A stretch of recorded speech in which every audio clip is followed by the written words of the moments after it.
Bonjour à tous et bienvenue dans cette formation Python.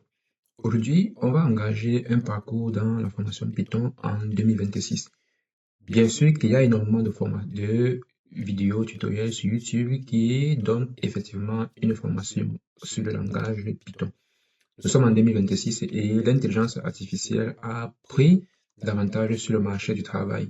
Mais détrompez-vous, dans le domaine du travail, on a toujours besoin des développeurs et tous ceux qui savent manier du code. C'est pour cette raison que, ayant parcouru plusieurs tutoriels YouTube, je me suis rendu compte qu'il n'y a pas beaucoup de personnes qui proposent une formation de qualité en Python, surtout dans le domaine francophone.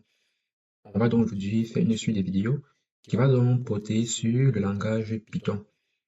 Avant de commencer, on va premièrement installer l'environnement de travail. Pour l'installation de l'environnement de travail, on va ouvrir ici notre navigateur et puis on va installer premièrement un éditeur de code. C'est donc ici ce logiciel qui va nous permettre de pouvoir donc écrire du code Python. On va écrire ici PyCharm et vous allez arriver sur la page de JetBrains PyCharm, sur cette première page ici. Vous allez cliquer ici sur PyCharm IDE Datasets and Web Development. Une fois ici, vous allez donc ici choisir en fait ce qui correspond à votre système d'exploitation. Nous ici, on va rester sur le système d'exploitation Windows. On va cliquer sur Download et puis le téléchargement va donc démarrer ici à ce niveau-ci. Vous allez cliquer sur Télécharger. Une fois le téléchargement effectué, on va donc faire un double-clic directement sur le fichier exécutable qui sera donc téléchargé. On patiente quelques secondes.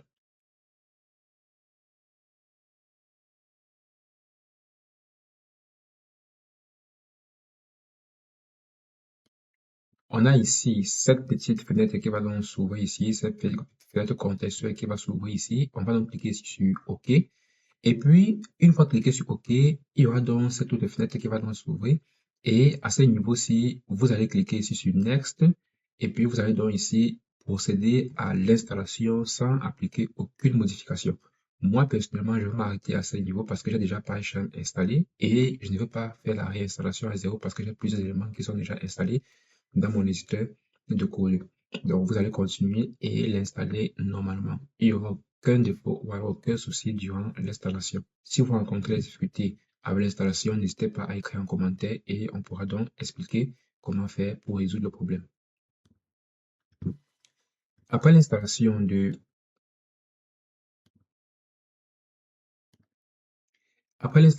PyCharm dans votre machine, vous allez aussi passer à l'installation de Python. Pour Python ici, il vous suffit de venir ici, écrire ici Python download comme ceci. Lorsque vous allez donc arriver ici sur cette page-ci, vous allez cliquer sur le premier lien Download Python. Vous allez donc accéder ici au site de Python dans lequel vous aurez toutes les différentes documentations et tout ce qui est nécessaire ou alors tous les éléments dont vous avez besoin pour connaître ce que c'est que ce langage Python. Vous cliquez sur ce Download Install Manager. En cliquant dessus, vous voyez d'abord ici que vous avez ici en bas plusieurs versions Linux, Mac, Android et autres. On a ici Windows. Et automatiquement, arrivé sur cette page-ci, le système d'exploitation le site en fait va reconnaître directement votre système d'exploitation et vous aurez directement ici le bouton ici Download en fonction du système d'exploitation dans lequel vous vous retrouvez. On fait donc ici Download. On va choisir ici l'endroit où on veut télécharger.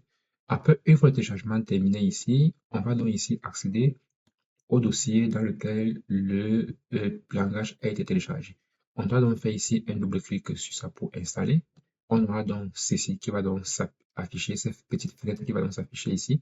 Pour moi ici, j'ai ici réinstallé parce que j'ai déjà Python installé sur mon ordinateur.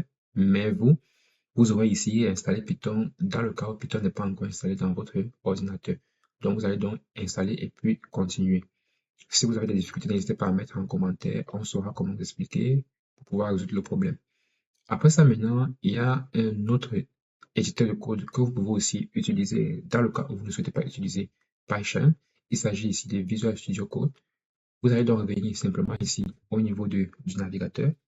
Cliquez ici sur, écrire ici Visual Studio Code. OK. Et puis, vous aurez donc ici Download Visual Studio Code à ce niveau-ci. ou alors vous pouvez cliquer ici sur Visual Studio Code. Vous allez donc arriver ici dans la page de Visual Studio Code et vous aurez en fait ici le bouton Download en fonction du système d'exploitation sur lequel vous vous retrouvez. Cliquez ici sur Download for Windows. Ensuite, vous passez à l'installation. L'installation est assez simple que ça. Moi, ici, je vais m'arrêter parce que j'ai déjà effectivement ceci installé. Pour ceux qui ne souhaitent pas installer d'éditeur de code dans leur machine, vous pouvez simplement revenir ici sur la barre de recherche et cliquer ici sur Visual Studio Code Online. À ce niveau-ci, vous allez donc ici directement écrire du code en ligne sans toutefois télécharger l'éditeur de code sur votre ordinateur. Vous allez cliquer sur Visual Studio Code. Non, c'est pas ici. Vous cliquez ici sur Visual Studio Code, sur ce lien-ci. Je pense que c'est bien ça. Ce n'est pas ça non plus. Excusez-moi, on va recopier ce lien ici. On va faire un copier. On va le mettre directement ici dans la barre de recherche. Et puis, on va donc arriver ici sur vscode.dev. En cliquant ici sur vscode.dev, vous avez ici accès à l'éditeur de code directement en ligne. Pas besoin de l'installer sur votre ordinateur. Vous aurez ici toutes les différentes informations similaires à l'éditeur de code de Visual Studio Code. OK? Vous pouvez zoomer, vous pouvez faire tout ce que vous voulez ici à ce niveau-ci sans toutefois installer l'éditeur sur votre ordinateur. Après avoir fait tout ceci, on va entrer maintenant en plein dans la formation Python proprement dit. Et pour ce faire, je vais ouvrir directement mon éditeur de code. Donc, moi, je vais ouvrir ici mon éditeur de code PyCharm, ce que j'ai installé et ce que je vous conseille effectivement de l'utiliser. Lorsque vous ouvrez donc votre éditeur de code, de votre côté, vous n'aurez rien à ce niveau-ci. OK? De votre côté, vous n'aurez rien à ce niveau. Moi, ici, j'ai différents éléments ici parce qu'effectivement, j'ai déjà en fait eu à faire plusieurs projets. Ce que vous allez donc faire, c'est vous allez créer un dossier sur votre bureau, par exemple formation Python à ce niveau-ci. Donc, vous créez un dossier sur votre bureau et vous appelez formation Python.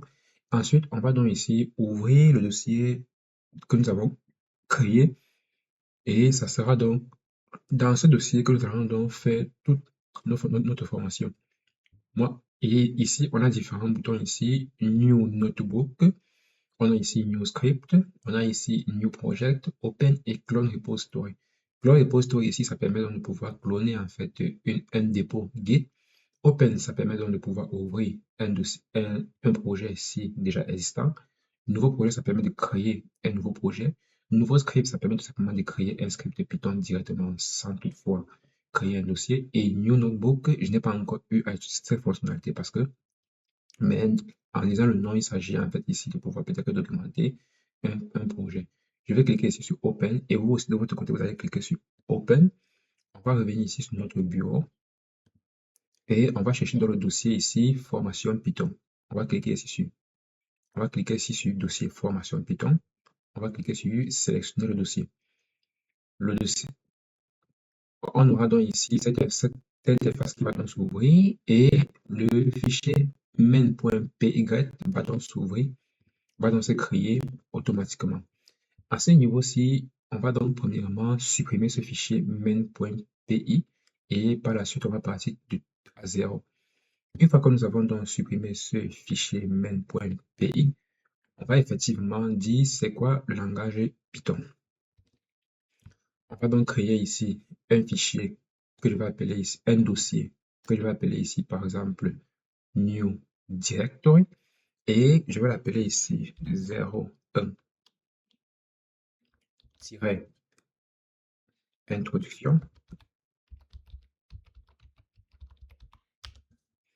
Et dans ce dossier introduction, je vais par exemple créer un fichier Python que je vais appeler ici hello world. Et c'est donc à partir d'ici qu'on va tout commencer. Je vais supprimer le fichier main.py puisqu'il ne me sert donc à rien. Une fois que nous sommes donc à ce niveau-ci, je vais donc dire ici à voix haute, Python est un langage de programmation qui est beaucoup plus utilisé pour la data science. Data science, c'est-à-dire ici, par exemple, dans l'analyse de données, dans le filtrage de données, dans l'écriture des scripts et aussi beaucoup plus dans le domaine de la piraterie. Par exemple, pour ceux qui sont des hackers, utilisent généralement Python pour pouvoir donc travailler. À l'introduction ici, on va donc voir ce que c'est que comment imprimer au niveau de la ligne de commande un message bonjour. Donc, pour imprimer par exemple au niveau de la ligne de commande bonjour en Python comme en tout autre langage de programmation, on peut utiliser par exemple la méthode de imprimer. Ok, non, pas imprimer, mais print. Désolé si j'ai dit imprimer, c'est parce que c'est un peu traduit en français. Donc, on va utiliser ici print.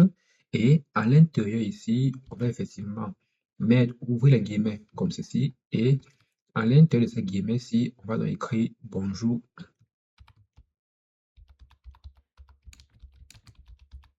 Bonjour le monde. En écrivant bonjour le monde comme ceci, on pourra donc afficher effectivement au niveau du terminal bonjour le monde. On peut donc cliquer ici sur fichier courant. Bon, vous venez ici, vous choisissez ici le fichier qui doit être exécuté.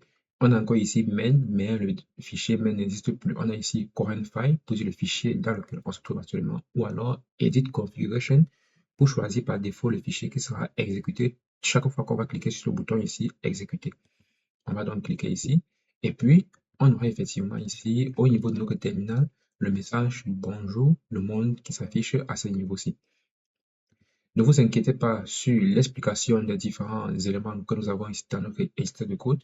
On va le faire au fur et à mesure qu'on va donc avancer. Avant de continuer, je peux donc vous dire ici que Python est l'un des meilleurs langages et l'un des langages les plus faciles à apprendre aujourd'hui en 2026 parce que Python est effectivement assez facile à manier. Python ici n'est pas sensible à la casse, c'est-à-dire il y a ici certains Python en fait est sensible à la casse, excusez-moi. Pourquoi? Parce que lorsqu'on doit arriver dans la déclaration des variables, on doit voir qu'il faudra faire très attention en fait au niveau de la déclaration des variables. Python ici n'est pas trop en fait ne nécessite pas en fait trop d'accent ou alors n'est pas trop accentué. Dans le cas par exemple de Java ou alors de JavaScript, lorsqu'on écrit une instruction comme ceci, il faudra effectivement mettre un point virgule à la fin pour fermer l'instruction. Par contre en Python, le point virgule n'est pas une erreur, mais le point virgule n'est pas obligatoire. Par exemple ici, en mettant ce point virgule comme ceci, c'est souligné.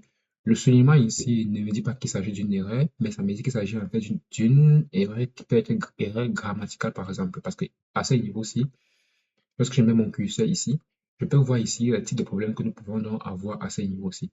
On aura par exemple les problèmes de type non. Non, c'est pour dire pas de problème, donc il est automatiquement ignoré. On aura ici syntaxe pour dire ici que ça va relever automatiquement les problèmes liés à la syntaxe Python. Et on aura ici all problem pour dire tout simplement que quel qu'en soit le type de problème qu'il y aura, il va donc relever ce problème-là. Moi, personnellement, si je mets par exemple ici syntaxe, et fait automatiquement ici, l'erreur a disparu parce que le point virgule ici n'est pas une erreur de syntaxe, mais c'est une erreur, par exemple, liée à la grammaire, si je peux dire ici. Pour une erreur de syntaxe, maintenant, je peux par exemple supprimer la parenthèse ici. On voit bien que l'erreur ici est devenue en rouge et c'est sélectionné ici, ça veut dire ici une erreur de syntaxe, comme vous le voyez donc ici. Ça, c'est une petite parenthèse que je souhaitais mettre en Python. Donc, le point virgule ici en Python n'est pas nécessaire. N'est pas nécessaire. Après ça, maintenant, on peut directement aller un peu plus loin en essayant de faire ce qu'on appelle ici les différentes opérations que nous pouvons donc faire, par exemple, en mathématiques. Ici, par exemple, il s'agira ici de faire ce qu'on appelle l'addition des opérations en mathématiques, la soustraction, la multiplication et d'autres types d'opérations qu'on peut donc faire en mathématiques. Pour faire, par exemple, l'addition à ce niveau, on peut faire ici en utilisant effectivement la méthode de print comme ceci, et passer à l'intérieur les nombres que nous souhaitons donc additionner entre eux. On a par exemple ici 2 plus 4, ok, et on peut donc imprimer ceci au niveau de l'écran. Je vais donc mettre ici, l'appeler par exemple addition, parce qu'il s'agit bien évidemment de l'addition, ok. Je peux donc dupliquer ceci comme ceci, et ici en bas j'aurai la soustraction. On met par exemple ici le signe moins, et on va l'appeler ici soustraction. Ensuite, on aura ici la multiplication. On va mettre ici l'étoile pour dire qu'il s'agit ici de la multiplication. On va l'appeler ici multiplication. Ensuite, on aura donc ici la division. La division ici en Python est représentée, la division en Python est représentée en fait par le signe slash, qui est donc cette barre-ci, qui permet donc de faire, qui permet donc ici d'effectuer la division entre deux nombres. On aura donc ici division. Et après la division maintenant, on a ce qu'on appelle l'exponentielle. L'exponentielle, généralement, au niveau du langage de programmation, et dans ce cas-ci en Python, est représentée ici par des astérisques. On est ici en train de faire tout simplement ici 2 exponentielle 4. On pourra donc avoir ici exponentielle. Et par la suite, on aura donc ici le module, ce qu'on va appeler ici le module. Le module ici permet tout simplement de pouvoir donc retourner le reste d'une division. Ça veut dire, lorsqu'on fait 2 divisé par 4, le reste qu'on obtient après avoir effectué la division, ça sera par exemple ce qu'on va appeler le module. Dans ce cas-ci, essayons de faire les nombres corrects. 9, par exemple, le module ici est représenté par le signe pourcentage. 9 module 4, qui est ici ce qu'on va appeler le module. Et on peut aussi avoir, après ceci, on peut donc imprimer ces éléments-ci à l'écran. Je vais donc cliquer ici sur imprimer comme ceci. Vous allez voir qu'ici, au niveau du terminal, on aura donc ici nos résultats à ce niveau-ci. On a ici, bonjour tout le monde, qui est en fait cette première ligne de code. On a ici l'opération 8 plus 4 qui donne effectivement 6. On a 2 moins 4 qui donne effectivement moins 2. On a 2 fois 4 qui donne effectivement 8. On a ici 2 divisé par 4 qui est effectivement 0,5. On a 2 exponentielle 4 qui est 16, parce que 2 multiplié par 4, 16 fois, ça fait, 4 fois ça fait 16. On a ici 9 divisé par 4 qui donne automatiquement 2 et le reste c'est donc directement ici 1, qui donne le reste de la division appelée module. Après ceci, on aura donc ici d'autres types d'opérations. Il y a par exemple ici la vérification des types de données. On va approfondir ce type de données, cette partie sur les types de données lorsqu'on va donc entrer dans les variables. Sachez donc que lorsqu'on parle de type de données ici, il s'agit ici de pouvoir donc montrer le type de données qu'il s'agit. Je prends par exemple 9 ici et je prends par exemple ici bonjour et je prends par exemple 2,5.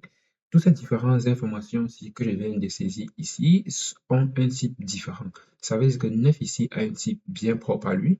Bonjour ici a un type bien propre à lui. Et effectivement ici, 2,4 a un type bien propre à lui. C'est ce qu'on appelle donc type de données. Donc, je vais donc mettre ici type de données.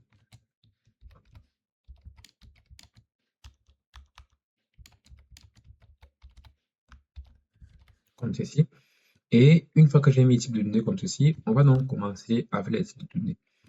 On va donc mettre ici un print pour afficher effectivement à l'écran. Et à ce niveau-ci, je peux par exemple mettre écrit ici entre parenthèses 10. En écrivant ici entre parenthèses 10 comme ceci, automatiquement, lorsque je vais donc exécuter mon programme ici, j'aurai ici 10 qui va donc s'afficher à ce niveau-ci. Puisque ce n'est pas ce 10-ci que moi je souhaite donc afficher, je souhaite afficher donc le type de 10.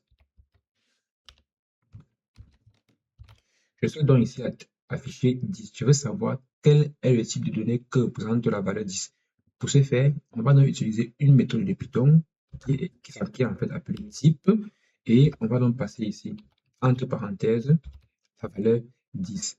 En imprimant ici au niveau du terminal print de type 10, on va donc afficher directement le type de données que représente la valeur 10. On fait ici print et vous allez voir que on a donc ici le type de disque qui est donc ici un int et le int ici fait référence donc à un nombre entier. Ok, int représente ici un nombre entier. On aura par la suite plusieurs types. Je vais par exemple ici dupliquer. Ici par exemple, on pourra donc avoir un type 3,4, 3,14. On pourra par exemple avoir ici un autre type qu'on pourra donc avoir le type de nombre complet. Donc ici, on aura ici un int. Ici, on aura ici un float. Ça veut dire ici les nombres à virgule flottante. OK? Ici, on pourra donc avoir ici les nombres complexes. Les nombres complexes sont généralement écrits ici de la forme 1 plus 3i, 3i par exemple, ou alors 3i ou 3j, ça dépend de vous. On met ici plus 3g, ou alors 3i, sachant que j ici est égal à moins 1. OK? Pour ceux qui ont les nombres complexes, j généralement égal à moins 1. Égal à moins 1. OK? Donc, on aura donc ici un i ou j, ça dépend de vous, mettez ce que vous voulez. Donc, je mets ici un i ou un j. Puisque i ici est généralement un élément qui appartient à Python, moi je vais donc mettre ici 3j et directement comme ceci, qui donne ici un nombre complexe. Ensuite, après les nombres complexes, on pourra donc avoir ici les chaînes. OK, on aura donc les chaînes. On va voir ce que c'est qu'une chaîne par la suite. Si je peux même mettre ça ici, si ça me permet donc de l'écrire ici. Non, ça me donne l'erreur. Je ne parviens pas à écrire cette chaîne ici, mais on va l'expliquer, on va le voir par la suite. On a ici, par exemple, ce qu'on va appeler les listes, et une liste sera donc contenue dans ces différents types de parenthèses comme ceci. Il s'agit ici d'une liste parce que à l'intérieur, on a donc ici plusieurs éléments. OK? On a ici plusieurs éléments à l'intérieur. Ensuite, on aura donc ici ce qu'on va appeler ici une string, donc chaîne de caractères. Chaîne de caractères ici, c'est par exemple à ce niveau, si on peut mettre ici bonjour. OK? Qui est donc ici de type string. OK? Mais c'est en fait appelé ici string parce que c'est en fait appelé string parce qu'en d'autres langages de programmation, comme par exemple Java, c'est le string. Mais en Python, en Python, ce n'est pas directement string, mais en Python, c'est écrit de la forme str, comme ceci, qui veut dire en fait string. OK? Donc, sachez qu'en Python, c'est str. Donc là, vous allez voir ici str. Il s'agit ici d'une string qui prend effectivement les trois premières lettres de string. Donc, comprenez qu'il s'agit donc d'une string, chaîne de caractères pour facilement comprendre. Ça peut être ajouté avec les chiffres, les lettres, tout ce que vous voulez. Tant que c'est contenu en fait dans les guillemets, il s'agit donc ici d'une chaîne de caractères. Et par la suite, maintenant, on pourra donc avoir ce qu'on va appeler ici les dictionnaires. Les dictionnaires. Un dictionnaire ici, c'est par exemple un élément contenant une clé et une valeur. On peut avoir dans le dictionnaire ici par exemple, nom, comme ceci. Et on a donc ici Lionel, comme ceci, à ce niveau-ci.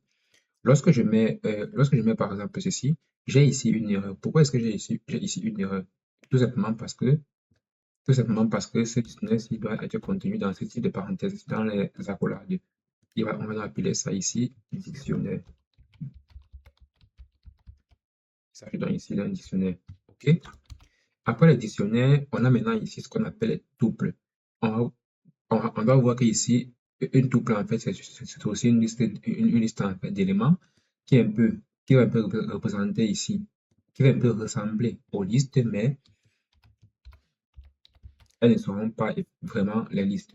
Tous ces différents types de données-ci seront bel et bien expliqués dans la suite de la formation. Pour le moment, ça ne sert à rien d'entrer trop en profondeur de ce type de données-ci, mais elles seront effectivement bien expliquées par la suite. Ça, c'est par exemple ici une tuple. On peut avoir 3,45 ici et on peut avoir 2, par exemple, 5. Lorsque je vais maintenant imprimer ces éléments-ci au niveau de mon terminal, on aura donc ici tous les types qui représentent donc ces valeurs ici à l'intérieur. On fait ici print et vous allez effectivement voir ce qu'on avait ici. On avait ici le premier qui était effectivement ici un nombre entier int. On avait ici le deuxième qui était 3,14 qui était ici un float, c'est-à-dire les éléments à virgule flottante, donc les nombres contenant une partie entière et une partie décimale comme on a ici. On a ici complexe qui est en fait effectivement un nombre complexe que nous avons à ce niveau. On a ici la liste qui est effectivement ici une liste qui contient donc ici plusieurs éléments à l'intérieur. On a effectivement ici str qui représente en fait ici la chaîne de caractères ici string. Et on a ici dic qui fait donc allusion au dictionnaire que nous avons ici. Donc on a ici un élément ayant une clé nom et une valeur Lionel. Et par la suite, on a ici un set. Le set ici comme je l'ai dit, qui représente bel et bien ici cette liste d'éléments-ci qui est un peu semblable ici aux listes, sauf qu'à l'intérieur, à l'intérieur, les éléments ne sont pas ordonnés à l'intérieur. Ça veut dire que si nous voulons, par exemple, imprimer ces éléments-ci, l'ordre ici d'affichage peut ne pas être comme nous avons mis ici à l'intérieur, On se dit maintenant à tout de suite pour continuer avec la prochaine partie de cette vidéo, dans laquelle on va parler ici des variables et des types de données.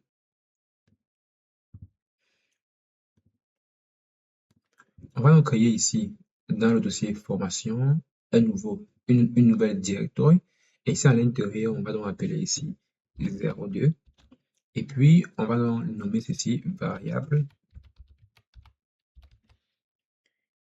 Et variable ici est type de données.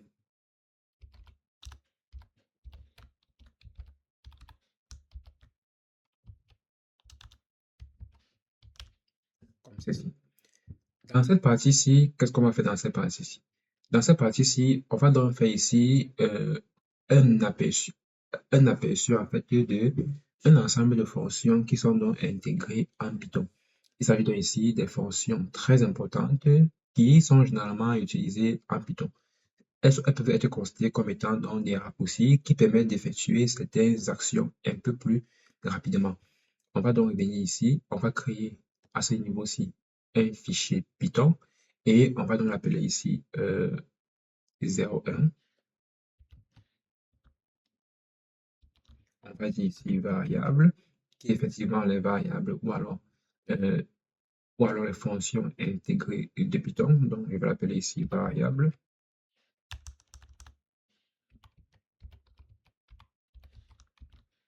Et fonction Python. Ensuite, on aura donc dans ce fichier-ci variable et fonction Python, on va voir ici un ensemble de fonctions intégrées. Les fonctions intégrées sont donc disponibles dans le monde entier, en fait, pour pouvoir donc permettre à l'utilisateur de pouvoir donc accélérer ou alors de pouvoir donc aller un peu plus facilement lorsqu'il est en train d'écrire du code.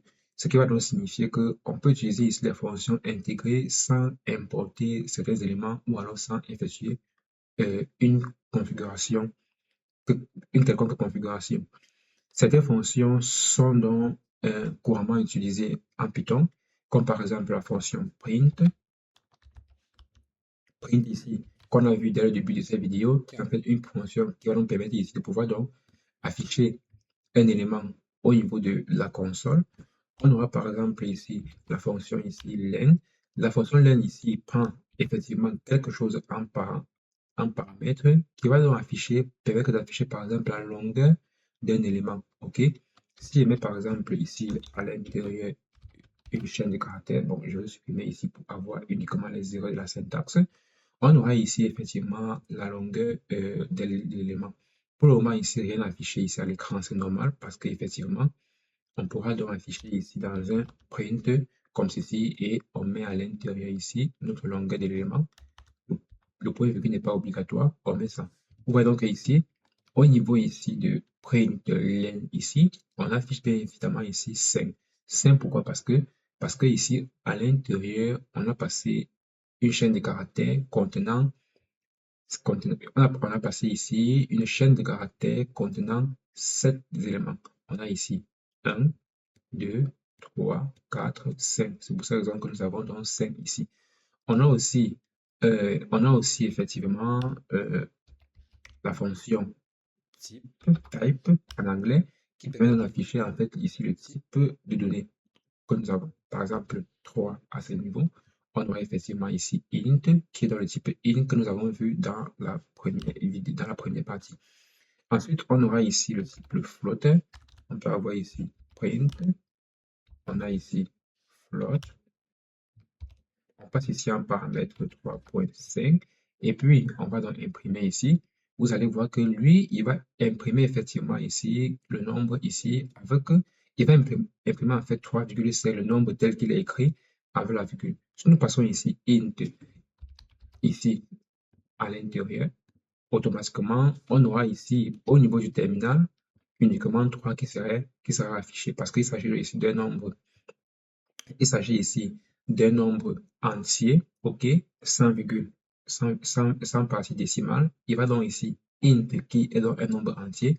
Il va donc récupérer uniquement le nombre entier et il va négliger donc ce qui se trouve donc après la virgule. OK, c'est pour cette raison que on aura ici le type float, donc on a ici le type int. On peut aussi avoir le type float qui était le premier élément qu'on avait, comme ceci. On peut aussi avoir le type input. Input ici, qui veut simplement dire ici, demande à l'utilisateur, par exemple, d'entrer un nombre. Donc, on peut entrer ici, par exemple, on peut mettre ici input, et puis on va cliquer ici. Ici, on peut entrer ici un nombre à ce niveau-ci. OK? On peut entrer ici un nombre à ce niveau-ci. Donc, le input ici donne la possibilité à l'utilisateur de pouvoir donc insérer un nombre. On va le voir par la suite lorsqu'on va commencer à effectuer les opérations un peu plus compliquées. Ensuite, on a ici le str. Donc, on peut avoir ici print à l'intérieur, mais str, qui va donc permettre ici d'afficher bel et bien le type d'information que nous avons ici. Si j'exécute ici l'opération, on va voir effectivement ici que on devrait, excusez-moi ici, stop to run. OK, on a ici str qui n'affiche rien ici à l'écran. Pourquoi ça n'affiche rien? Parce que lui, il permet donc de pouvoir afficher le type de cette information. C'est un peu comme ces différents éléments, ceux qui sont affichés ici à l'intérieur. Parce qu'il spécifie qu'il s'agit ici en fait d'un type chaîne de caractères. OK? Après, on aura ici une liste. Bon, ça n'est pas très important. On peut avoir ici une liste. On peut donc mettre ici une liste comme ceci. Et à l'intérieur de cette liste-ci, on peut donc passer ici la liste de nos différents éléments comme ceci. OK, puisqu'il s'agit ici d'une liste. Et par la suite, on aura ici un dictionnaire, comme vous l'avez vu. Tout ça sera en fait les fonctions Python. On peut avoir ici la fonction min, fermons ici. On peut aussi avoir la fonction min, comme ceci. On peut avoir la fonction max, qui va nous permettre ici de calculer le maximum ou alors d'afficher le maximum de deux nombres. Si on essaie ici, par exemple, je mets ici un print, je passe ici à l'intérieur la fonction min, je fais ici dupliquer et je passe ici à l'intérieur la fonction max. Je passe ici deux nombres, 4 et 7, et je passe ici à l'intérieur 9 et 6 par exemple. J'imprime ici. On va donc voir que on devrait normalement avoir ici effectivement le maximum entre ces deux nombres-ci. Moi, je vais venir ici supprimer ici tous les éléments que nous avons ici en haut, et puis je vais venir ici imprimer comme ceci. Vous allez voir donc que, premièrement, ici, qu'est-ce qu'on a? On a ici le minimum entre 3 et 7, c'est effectivement 3. Et le maximum entre 9 et 6, c'est effectivement 9. Par la suite, on aura donc ici d'autres types de fonctions, qui est par exemple ici la fonction somme. OK. Après la fonction somme, qui permet effectivement de calculer la fonction, qui permet effectivement de calculer la somme entre deux nombres. On aura aussi la fonction output. Et on pourra aussi avoir la fonction, par exemple, d'aide, et etc. Donc, ça, c'est en fait les différents types de fonctions importantes que nous pouvons donc avoir en Python. Pour avoir la liste des différents, pour avoir la liste, en fait, la liste des différentes fonctions en Python, je peux vous faire ici un petit screenshot du type de fonction que nous pouvons donc avoir en Python. Donc, je vais donc enregistrer ceci. Je vais l'appeler ici fon. J'appuie sur Entrée. Je vais donc ici vous montrer la liste des types de fonctions que vous pouvez donc avoir en Python. Ça, c'est en fait la liste des fonctions que vous pouvez effectivement avoir en Python. OK? On a la fonction apps, iter, l. Donc, vous avez ici tous les types de fonctions que vous pouvez donc avoir en Python. Ça s'appelle en fait les fonctions raccourcis. Ce sont donc les fonctions raccourcis en fait pour aller un peu plus rapidement lorsque vous êtes en train de vouloir faire quelque chose.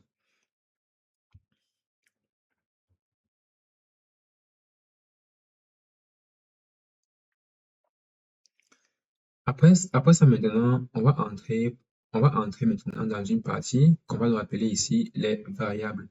Au niveau des variables, pour les variables, je vais créer ici un autre fichier que je vais appeler maintenant variable.py. Je vais venir ici, je fais ici 02 variable comme ceci. Ici, à l'intérieur du fichier variable, on va donc voir ce qu'est une variable. Vous allez comprendre que une variable permet tout simplement de stocker les données dans la mémoire de nos ordinateurs. OK? Ça veut dire que lorsqu'on crée une variable, c'est dans le but de pouvoir stocker les données dans la mémoire de nos ordinateurs. C'est pour cette raison qu'en programmation, il est important de ne pas créer les variables à l'abandon. C'est-à-dire que lorsque vous créez une variable, il faudrait que cette variable soit utilisée. OK, il ne faudrait pas que cette variable soit créée et puis n'est jamais utilisée. Donc, il faudrait créer les variables qui sont nécessaires et importantes parce qu'elles seront utilisées par la suite. Il est donc ici recommandé en Python de pouvoir donc utiliser les variables numériques dans de nombreux langages de programmation. Par exemple, une variable mémoire, par exemple, est un nom de variable qui peut donc être facilement mémorisé ou alors qui peut être associé à quelque chose de précis. Donc, une variable doit obligatoirement faire référence à une adresse mémoire dans laquelle les données seront donc stockées. Ça veut dire que si nous avons, par exemple, au niveau de la mémoire, bon, j'ai envie de vous faire un dessin. Si vous avez, par exemple, au niveau de la mémoire, donc dans votre mémoire, vous avez, par exemple, 5 cases dans votre mémoire. Donc, on a ici une mémoire contenant, par exemple, 1, 2, 3, 4, 5 cases. Il faudrait donc savoir que lorsque vous allez venir ici créer, par exemple, une variable appelée A, par exemple, cette variable ici va automatiquement occuper un espace en mémoire. Donc, cette variable ici va automatiquement occuper un espace au niveau de la mémoire. Si vous créez ici une deuxième variable B, donc moi je vais dupliquer ceci. Si vous créez ici une deuxième variable B, ce B-ci va occuper un autre espace dans la mémoire. OK? Donc, à chaque fois que vous allez créer une variable et attribuer une valeur à cette variable-là, automatiquement, cette valeur sera donc stockée en mémoire. Par exemple, ici, A égale à 3, 3, cela sera donc stocké sera donc stocké ici au niveau de la mémoire.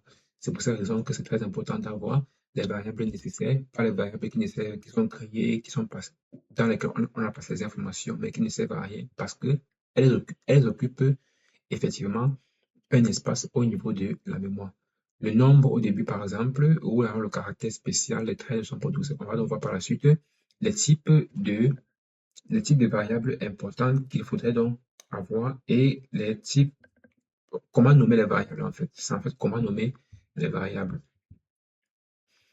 On va donc voir ce qu'on appelle le règle de nom de variables en Python. Donc, nommage de variables en Python.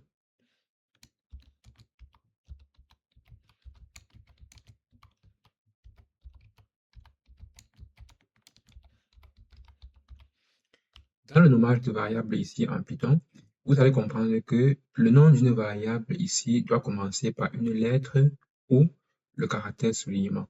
Ça veut dire que lorsqu'on veut par exemple nommer une variable en Python, on peut avoir par exemple nom, ça c'est le nom d'une variable. On peut avoir par exemple, excusez-moi, on a par exemple ici nom, ok. On peut avoir par exemple first name, ok. Ça c'est le nom d'une variable en Python. Et on peut aussi avoir par exemple ceci, last comme ceci. Ça, c'est par exemple le nom d'une variable en Python. Mais lorsque vous commencez à nommer une variable par un caractère de soulignement comme ceci, il faudra vous rassurer que, que le nom ici qui est devant ne correspond pas à un élément de Python parce que Python a ses différences de variables. Par exemple, ici, si je mets ici par exemple if comme ceci, Python ici doit me donner une erreur ici parce qu'en fait, ceci est en fait un élément réservé de Python. Donc, ça, ici appartient bel et bien au langage Python. Donc, nous ne pouvons pas l'utiliser comme une variable auquel nous voulons associer ou alors auquel nous voulons attribuer une valeur parce qu'elle correspond par défaut, elle appartient par défaut au langage Python, autant pour moi. Ensuite, on va dire ici qu'un nom de variable ne peut pas commencer par un nombre.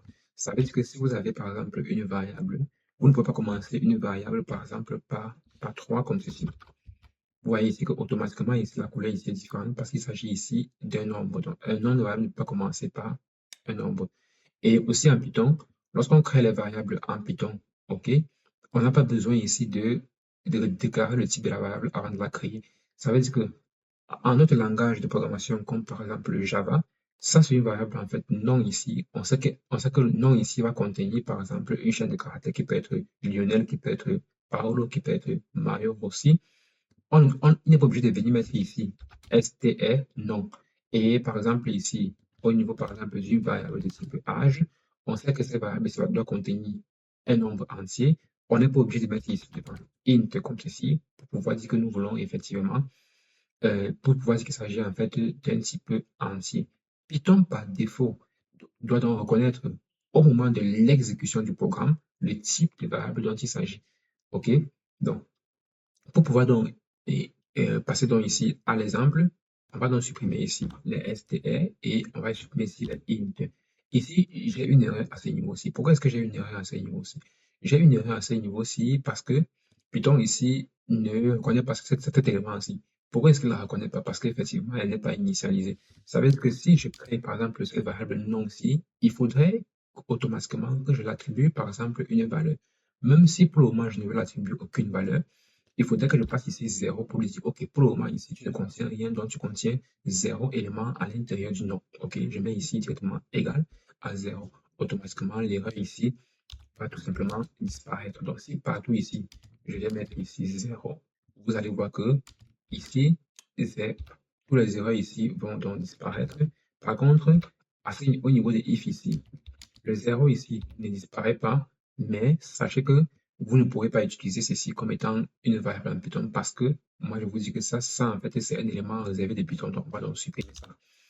Et à ce niveau-ci, vous voyez donc on a dit que le nom d'une variable ne peut pas commencer par un chiffre. C'est pour cette raison que ici vous avez une erreur parce qu'effectivement je suis en train de commencer à nommer cette variable-ci en commençant par un chiffre à ce niveau-ci, d'où l'erreur à ce niveau. Donc ça, ce n'est pas le nom d'une variable, on peut donc supprimer ça. Revenons maintenant à ce niveau-ci. Lorsqu'on a créé donc les variables comme ceci, il faudrait donc que nous passions une valeur. Dans le cas où nous ne souhaitons pas passer une valeur, on peut donc passer soit 0 dans le cas où il s'agit où la variable après doit contenir un nombre entier, on met 0. Mais dans le cas où la variable doit contenir une chaîne de caractères plus tard, on peut tout simplement mettre ici, ouvrir directement ici les guillemets comme ceci pour lui dire après ici à l'intérieur, on doit passer une chaîne de caractères. Si je laisse ici 0 comme c'était, après, si je veux peut-être utiliser cette variable ici pour l'attribuer un nom, automatiquement, Python va refuser parce que j'ai précisé au départ que lui, il doit s'attendre à accepter un nombre entier. C'est pour cette raison que on va donc laisser ici l'étoile vide, les guillemets vides pour dire, OK, moi, je m'attends à recevoir une chaîne de caractères. Au niveau de l'âge, on peut laisser ici 0 en disant, OK, moi je m'attends à recevoir ici un nombre entier. Au niveau de first name ici, on peut faire pareil. Soit on laisse ici vide, soit on passe ici le nom que nous voulons. Au niveau de last ici, slash et slash n'est pas un truc très important. Je peux par exemple appeler ici %, comme ceci. Je mets ici 0,6 comme ceci, qui est donc ici 0,6%. OK. On va passer à la suite. Le nom de la variable ne peut contenir que les caractères alphanumériques et les traits de soulignement. OK? Ça veut dire ici que si je mets par exemple ici un nom de classe, par exemple un nom de classe, comme ceci, nous voyons ici que cette variable ici, nom de classe, qui peut être par exemple une chaîne de caractères, qui est par exemple Lionel AS, comme ceci, c'est un nom de classe, disons ici nom de classe comme ceci, on l'appelle comme on veut AS, OK? On peut revenir ici, écrire cette variable-ci différemment. Puisque cette variable-ci contient 2, 3 noms différents, on peut ici dire nom, on sépare comme ceci, avec un trait de soulignement ici en bas, qui est en fait un nom. Et on peut encore séparer à ce niveau-ci, comme ceci, pour dire ici, nom de soulignement, comme ceci. Ok, ça c'est généralement une variable. Et vous allez voir que par défaut, dans cette convention-ci, nous allons utiliser ici cette convention-ci qui est appelée ici convention snapcase, qui veut dire encore, en fait, c'est pardon, Python, snapcase, que nous allons utiliser au, tout au cours de cette formation. Ça veut dire lorsqu'on a le nom d'une variable qui contient une seule lettre, on aura donc ceci. Un seul mot, autant pour moi, on aura donc comme ceci. Mais si ça contient deux mots au plus, on aura comme ceci. Comme par exemple ici, on peut avoir ici date de naissance ou alors date actuelle, date actuelle, par exemple 2026. On met par exemple ici 2026. Vous voyez ici que ce nom de variable ici contenant ici les chiffres, on n'a ici aucun problème. Ok, c'est faisable en Python. Par contre, si on mettait comme ceci 2 ici au début, il y aura donc ici une erreur. Donc,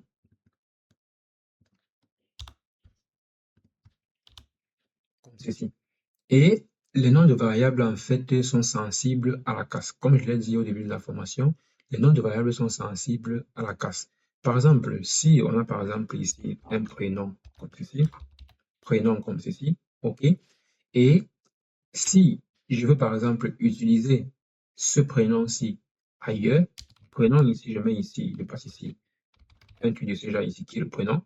Ce soulignement ne signifie pas qu'il s'agit en fait d'une erreur, non, il sera effectivement exécuté, mais on aurait un problème au niveau du caractère ASCII.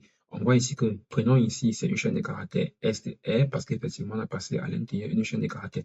Et si je veux maintenant utiliser ce prénom-ci ailleurs dans mon code, par exemple, je mets ici prélude pour imprimer dans ce prénom-ci au niveau de l'écran. Si j'entre ici prénom comme ceci, vous voyez ici que j'ai une erreur ici. Pourquoi est-ce que j'ai une erreur ici? J'ai une erreur parce que ah, Python étant sensible à la casse, lui ne reconnaît pas cette variable-ci. À lui, cette variable n'existe pas. Si on pose le curseur sur lui, il va dire ici une resolve référence prénom. Ça veut dire qu'il ne trouve pas la référence à cette variable-ci. Par contre, si je change ici, je mets E comme ceci, automatiquement l'erreur ici a donc disparu. OK? Ça veut dire même si ici vous écrivez ici comme ceci, prénom comme ceci, vous aurez ici une erreur, effectivement, parce que cette variable n'est déclarée nulle part. Donc, Python est un langage qui est très sensible à la casse. Donc, on peut dire ici que ça, ce sont les noms des variables valides. Ça, c'est maintenant ici en bas le nom des variables non valides. Non valides ici, je fais ici une liste, je mets ici non valide. On a par exemple ici faire comme ceci, name. Ça, c'est un nom de variable qui n'est pas valide. On peut dupliquer ceci pour ne pas perdre du temps. Ça, c'est par exemple les noms de variables qui ne sont pas validés. Si ça contient par exemple l'arrobas, si ça contient par exemple comme ceci, comme par exemple tiret 2, ça c'est pas valide. Et si c'est par exemple comme ceci, 1 au début, ou alors comme ceci, 1 trait d'union comme ceci, tous ceci sont les noms de variables qui ne sont pas du tout validés. Même s'il passe ici une information ici, même s'il passe ici une valeur, vous allez voir que les erreurs ne vont pas du tout disparaître. Ok, ce sont les noms de variables qui ne sont pas du tout valides en Python.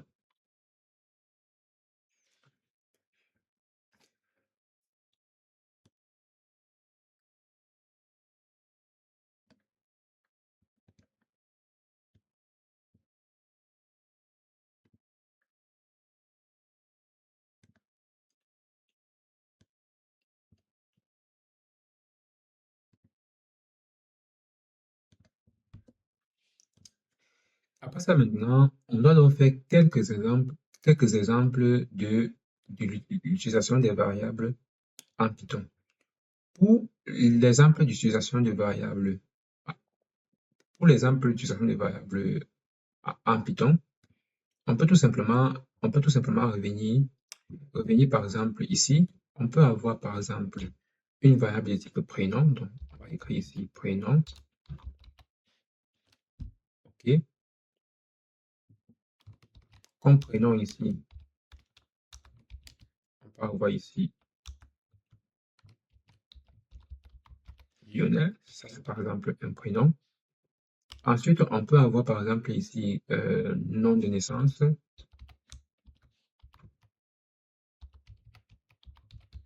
Nom de naissance ici, on peut avoir par exemple Alice. On peut avoir ici par exemple l'âge. 23. Ensuite, on peut avoir par exemple ici le pays.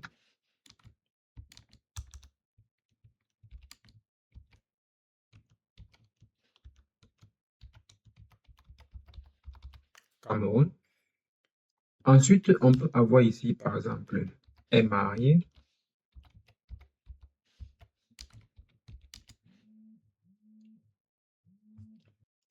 Donc ici, au niveau de est marié ici, on va passer ici à l'intérieur vrai pour dire que la personne est mariée. Ne vous inquiétez pas, je vais vous indiquer ce que fait référence ce fameux vrai ici que nous avons ici.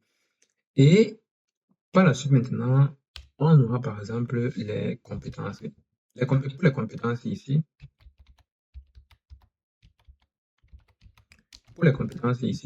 on peut donc mettre ces compétences ici dans une liste, puisque nous avons déjà vu la liste au début. Ici, à l'intérieur des compétences ici, on peut avoir comme compétence HTML. On peut avoir ici comme compétence JavaScript, donc on aura ici JS. On peut avoir comme compétence par exemple Python, ok. On peut ici avoir Python. Et enfin, on peut avoir ici comme compétence Java. Après les compétences ici, on peut avoir ici les informations de la personne. Pour les informations de la personne, on peut mettre ici info-personne. Et pour les informations de la personne ici, on peut le mettre dans un dictionnaire. Comme je vous l'ai dit, on a ce qu'on appelle les dictionnaires. Lorsqu'on parle de dictionnaire, ça veut dire qu'on a une clé, on a ici une valeur. Ça veut dire pour afficher les informations de la personne, on pourra par exemple dire ici, nous voulons afficher le prénom de la personne. Donc, on aura ici prénom. Excusez-moi, on va faire copier-coller pour aller un peu plus rapidement. On aura ici prénom. Ici, on va mettre cette information ici directement comme ceci. Donc, on a ici prénom.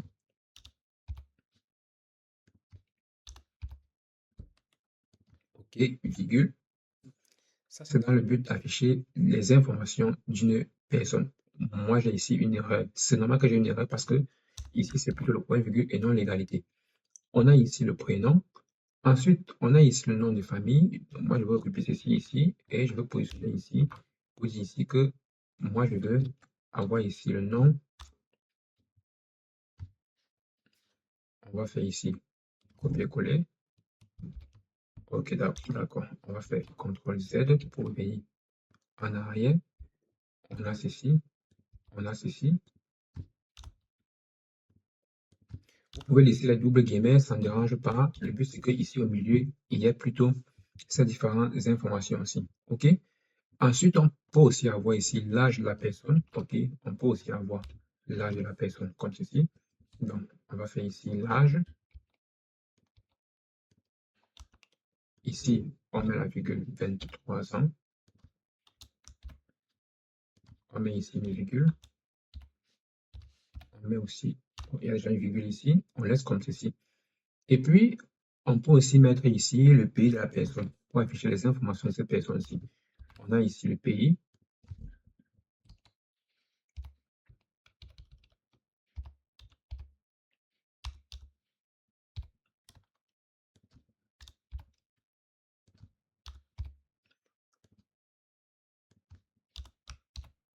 Comme ceci.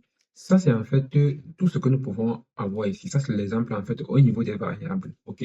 Sachez que toutes ces informations-ci sont les variables, puisqu'on a dit qu'une variable permet de stocker une information. Ici, la variable prénom doit stocker ici le prénom.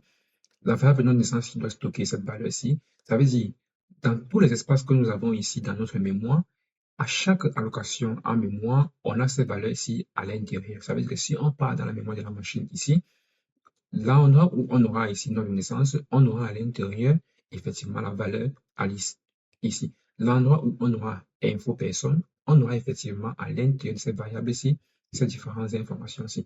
Pour pouvoir donc tester, on peut donc ici mettre ici, faire ici un ensemble de print qui vont donc permettre de pouvoir donc imprimer tous ces différents éléments-là. On va passer ici dans le premier print le prénom. Dans le deuxième print ici, on va passer le nom de naissance. Dans le troisième print, on va passer ici l'âge. Dans le quatrième print, on va passer ici à l'intérieur le pays. Dans le quatrième print, on aura ici est marié. Dans le cinquième print, on aura ici les compétences. Et enfin, on aura donc ici info de la personne. On peut donc supprimer ceci. On peut donc cliquer ici sur imprimer. On aura donc ici au niveau du terminal. On a effectivement ici au niveau du terminal ici, qu'est-ce qu'on a? On a ici le prénom, on a ici le nom de naissance, on a ici l'âge, on a ici le pays, on a ici est marié, trop qui veut dire vrai, on a ici la liste de compétences et on a ici les informations de la personne. On voit ici que au niveau du prénom ici, on a la valeur Lionel. Donc, on a la clé prénom, la valeur Lionel, nom de naissance ici, la valeur Alice, l'âge ici, la valeur 23 et le pays, la valeur Cameroun. Après ça, je vais créer ici un nouveau fichier que je vais appeler ici 03 type-données, comme ceci. Il s'agit donc ici du type de données. Dans cette partie-ci, sur les types de données, pour éviter de faire une répétition, voilà une tautologie, on a déjà vu au niveau de l'introduction et au niveau des variables, les types de données. Donc ici, je vais juste faire un passage un peu rapidement sur les types de données. Lorsqu'on parle des types de données, il s'agit tout simplement du type d'une information. Comme on l'a dit, type de données, on a par exemple les types chaîne de caractères, les types entiers, sauf qu'à ce niveau-ci, on aura d'autres types de données qui pourront donc s'ajouter. OK? Donc, dans la première partie de la vidéo, on a vu ici qu'on avait tous ces types de données ici au niveau de l'introduction. Donc, moi, je fais ici un copier et je fais ici un coller à ce niveau-ci. Toutes ces informations, ce sont en fait les types de données entiers, flotte, complexe, liste, chaîne de caractères, dictionnaire, tuple. Sauf que ici, je vais ajouter ici un autre type de données qui, dans ce cas-ci, sera donc ce qu'on va appeler ici les zip. Pour zip ici, on va mettre ici ZIP, comme ceci. Je vais donc passer ici un paramètre dans un tableau comme ceci, 1,3 par exemple. Je peux donc ajouter encore ici. Donc, ça fait une liste contenant plusieurs tableaux à l'intérieur, 4,6 comme ceci. Et ça, je vais donc l'appeler ici zip. Comme ceci. OK. Ça, c'est par exemple ici un autre type de données que je peux donc ajouter à ce niveau-ci. OK. Si j'imprime ici, vous aurez effectivement ici zip qui est dans le type de données, les différentes informations correspondant à ces différents types-ci. Par la suite, maintenant, on va aller un peu plus rapidement à ce qu'on va appeler ici le casting. Ne vous inquiétez pas, il ne s'agit pas du casting pour savoir qui est le meilleur chanteur ou alors pour choisir le meilleur chanteur ou le meilleur danseur. Ce n'est pas le cas. Le casting ici en Python ou alors en tout type de langage de programmation, c'est tout simplement ici la conversion d'un type de données à un autre. Ça veut dire que lorsque nous voulons convertir une donnée d'un type à un autre, on peut utiliser ce qu'on appelle le casting. On va utiliser par exemple les informations comme int, ce sont les différentes méthodes qu'on peut utiliser. On va utiliser les informations comme float, qui sont effectivement les fonctions qu'on a vues. On a par exemple ici str. On aura aussi ici ce qu'on va appeler dans les listes. OK? Donc, on peut utiliser ici toutes ces différentes fonctions-ci pour convertir d'un type à un autre. Et lorsqu'on va donc effectuer les opérations arithmétiques, les nombres de chaînes doivent donc d'abord être convertis en un entier, donc à un int et ou à un float. Sinon, on aura tout simplement une erreur. OK? Et si on concatène donc un nombre avec une chaîne, le nombre doit d'abord être converti en chaîne. Comme exemple, on peut donc avoir ici comme exemple, mettons d'abord ici en commentaire.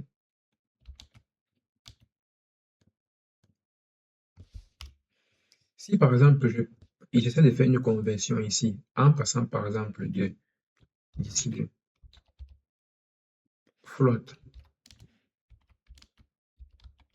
en un int, supposons que nous avons par exemple ici, on a par exemple ici pi. Moi, je vais écrire ça n'importe comment. On a par exemple ici pi égale à 3,14 et tout ce qui va avec. La virgule ici, c'est le point, excusez-moi, 3,14 comme ceci. OK. Si je veux convertir en fait 3,14 ici, qui est effectivement ici un float, et que je veux convertir donc ici en un entier, je vais tout simplement ici, j'ai ici un print. Je vais donc ici mettre int au début et passer à l'intérieur la variable que je souhaite convertir donc ici en entier. On aura donc tout simplement ici un résultat, un int. Et si vous attendez, la réponse, le résultat ici sera tout simplement 3 et la partie décimale sera donc tout simplement négligée. Si j'imprime ici, vous allez voir que on a effectivement 3 qui s'affiche ici. La partie décimale ici a été négligée et est maintenue uniquement la partie entière. C'est pareil que si nous voulons par exemple faire une conversion,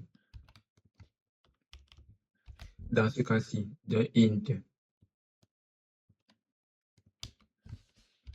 en un float, comme ceci, on aura par exemple, premièrement ici, on aura ici numéro en entier qui sera par exemple ici égal à 3, qui sera effectivement ici un int. Pour le convertir ici en un float, je peux créer ici une autre variable que je vais appeler ici numéro float. Et à ce niveau-ci, je vais donc écrire ici la fonction float que je vais donc passer ici à l'intérieur le numéro en entier. Et une fois que je l'ai donc fait, je vais donc obtenir ici un float. Je passe donc tout simplement ici à l'intérieur le num float comme ceci. OK? Vous allez voir que le résultat ici qu'on aura, ça sera tout simplement ici 3,0. 3,0. Donc si j'imprime ici, vous avez effectivement ici 3,0. Donc la partie décimale c'est donc ajoutée à la partie entière à ce niveau-ci. Ensuite, on peut donc avoir aussi la conversion entre entier et chaîne de caractères. Chaîne de caractères, ça veut dire quoi? On peut aussi avoir ici un int en un str. Il s'agit ici d'un entier à une chaîne de caractères. Pour pouvoir faire donc cette conversion-ci, je vais donc faire un copier-coller de ceci. Je vais donc mettre ça ici. J'ai ici mon entier ici. Je peux donc ici, si je fais ici un print de num int,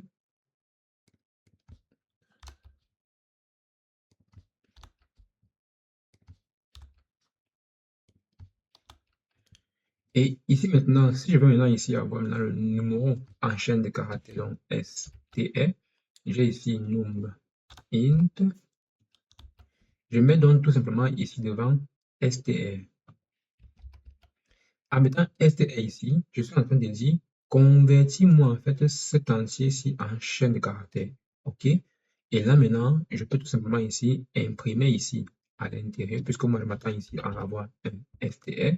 Imprime-moi donc ici num str comme ceci. Si j'imprime maintenant comme ceci, j'ai effectivement 3 qui va s'afficher, mais sachez que ce 3-là, en temps normal, ce 3-ci, en fait, si je veux par exemple vérifier le type, pour me rassurer qu'il s'agit effectivement d'un str, je mets ici à l'intérieur type, je passe ici directement comme ceci.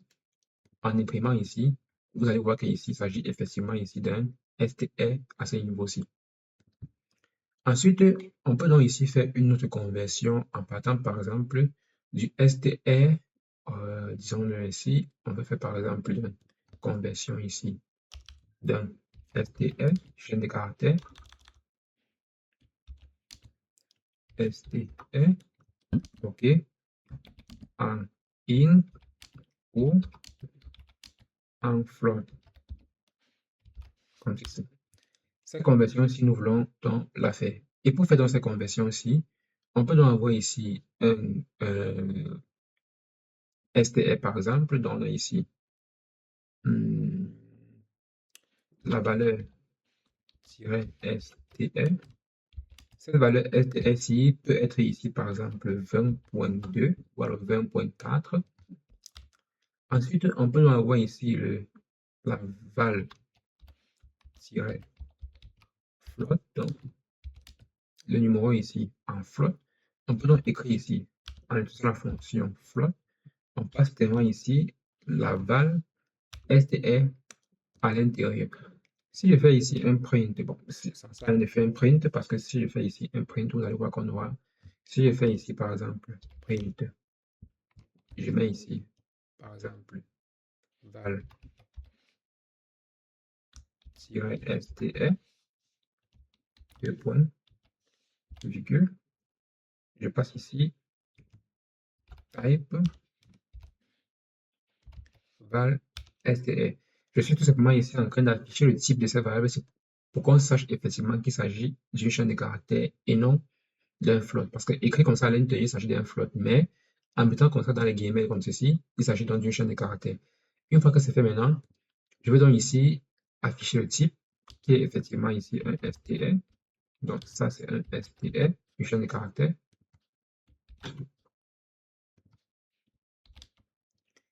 Et par la suite, j'aurai donc ici un val float ici, qui est donc ici un float val str. Et on aura effectivement ici un float comme ceci. Je peux donc mettre ici un print. À l'intérieur, je mets donc ici, je passe donc ici val float. Je mets ici à l'intérieur dans les guillemets bien évidemment. Je mets ici à l'intérieur type.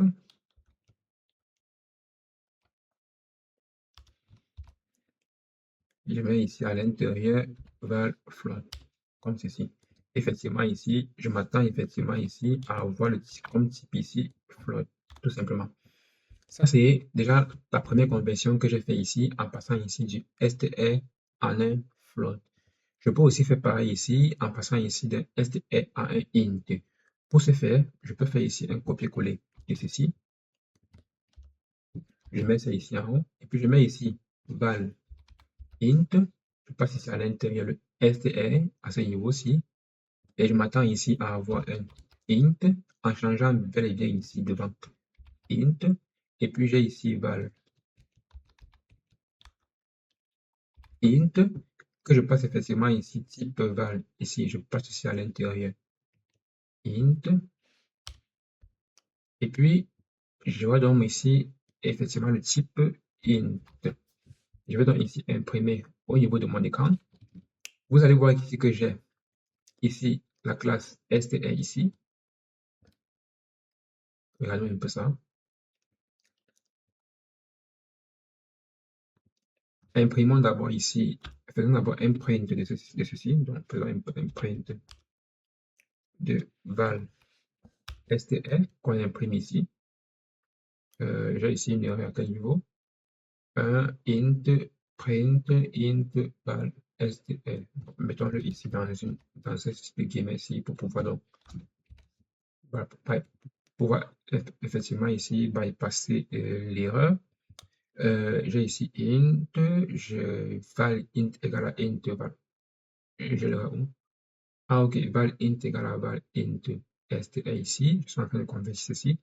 J'ai ici une erreur int num float. Ah non, ici je peux passer ici le num float. Donc mettons ici tout simplement ici val float à ce niveau-ci. Là maintenant on a ce qu'on a, on a ce qu'on voulait. Ok. Là maintenant ici qu'est-ce qu'on a? On a ici premièrement ici 23,4 qui est en fait une chaîne de caractères. Ok. Qui est en fait une chaîne de caractères. Le type ici c'est quoi? On a ici print ceci. Le val str ici, il s'agit ici d'une str. Effectivement, on a ici une str. La deuxième conversion ici, c'est donc ici la conversion pour afficher maintenant ici le print de ceci. Si par exemple je fais un print dans lequel j'affiche effectivement ici le print float et je fais aussi un deuxième print ici en bas dans lequel j'affiche effectivement ceci avant de venir maintenant comparer. On aura maintenant ici 23,4 qui est effectivement ici une chaîne de caractères, ce que nous avons ici au-dessus. Après ça, maintenant, on a ici un float qui sera effectivement la même chose, 23,4. Par contre, ici, il s'agira bien évidemment d'un float. Et maintenant, au niveau de l'entier, maintenant, puisqu'on prend maintenant ici le float ici et on convertit ici à travers la fonction int, on la convertit en entier et on sauvegarde la valeur ici à l'intérieur. On imprime le type ici, il s'agit d'un type ici qui donne effectivement int. Ça se donne en fait ici les types de données en Python.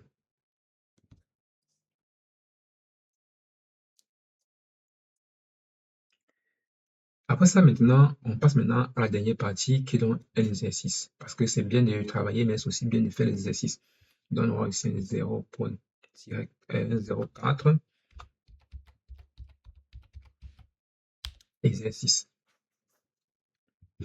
Au niveau des exercices, par exemple, je vais faire ici un copier-coller d'exercice. Je vais mettre ici, par exemple, exercice. On va donc mettre ceci dans les commentaires pour éviter les erreurs. OK. On a ici les différents exercices que vous pouvez donc avoir à ce niveau-ci. On peut aussi augmenter le niveau. Hein. Donc ça, c'est en fait un exercice assez simple qui va donc vous permettre de pouvoir tout simplement tester vos connaissances. Qu'est-ce qu'on demande de faire dans cet exercice? Vous pouvez mettre pause à la vidéo et faire l'exercice et puis revenir voir la correction après.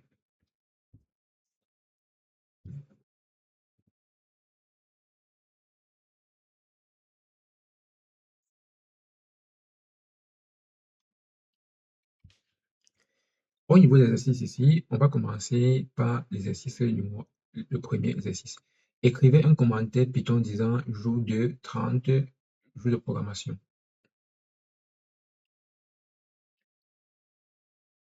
On va donc venir ici, mettre ici un print. Dans le print ici, on va passer ici à l'intérieur jour de points, 30 jours.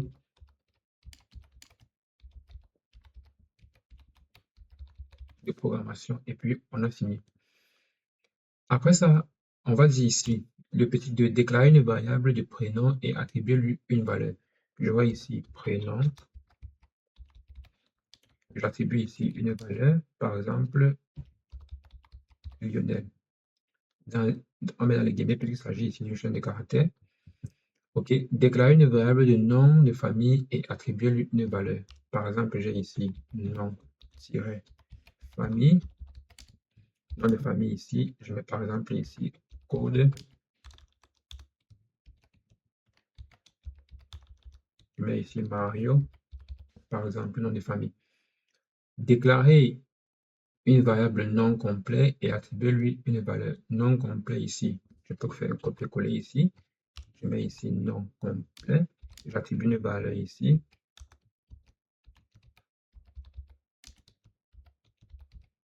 Mario aussi comme ceci. Non complet. Déclarer une variable pays et attribuer lui une valeur. Au niveau de la variable pays ici, je peux faire tout simplement ici pays égale par exemple ici Chine. Déclarer une variable ville et attribuer lui une valeur. Je vais déclarer la variable ville. Je veux par exemple attribuer une valeur ici. Par exemple ici, en constitue une ville. Déclarer une variable d'âge et lui attribuer une valeur. Au niveau de l'âge ici, je vais mettre ici égal. Je mets par exemple ici 24. Pour éviter les petites erreurs, si voilà, je peux venir ici. Je vais mettre ici, je veux les erreurs uniquement de la syntaxe. Déclarer une variable annuelle et attribuer lui une valeur. Au niveau de la variable annuelle ici, j'ai ici annuel. Je passe par exemple 23.5. Déclarer une variable is married, ça veut dire est marié et attribuer lui une valeur. Dans ce cas-ci, pas marié, on met false. Déclarer une variable is true, ça veut dire est vrai et attribuer-lui une valeur. Je mets ici vrai. Déclarer une variable isLightOn et attribuer-lui une valeur.